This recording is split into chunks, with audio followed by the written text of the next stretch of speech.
Slovenia has acted. We recognise Palestine together with Ireland, Norway and Spain. We call for a permanent ceasefire, the release of all hostages and the protection of all civilians. The keys to recognition of a Palestinian state should no longer lie in the hands of the Israeli government.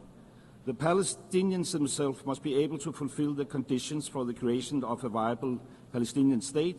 The key must be in their hands. With this widely shared assessment in mind, the government of Andorra approved the recognition of Palestine.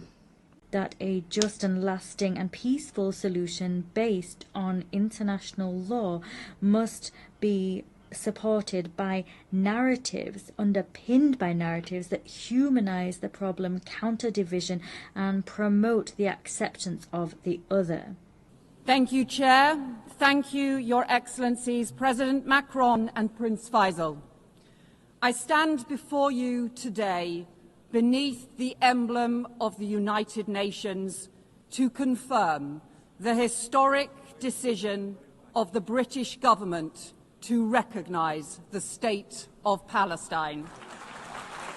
Pope Leo said, "We cannot abandon the hope for peace." Italy strongly supports the dream of the Palestinian people to have a state.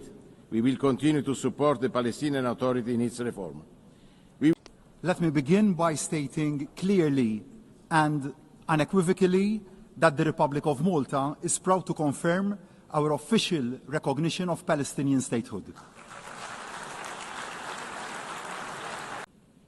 That is why I solemnly declare that as of today, Luxembourg formally recognizes the State of Palestine. Therefore, Belgium is giving out a strong political and diplomatic signal to the world today by joining the group of countries that announces the recognition of the State of Palestine in the margin of this high-level week of the United Nations General Assembly. Full resolution of the issue of Palestine and the implementation of the two-state solution adopted on September 12 this year by the United Nations General Assembly assumes unquestionable relevance as it demonstrated that there is an increasingly growing international consensus on the need to end the war in Gaza based on the effective implementation of the two-state solution.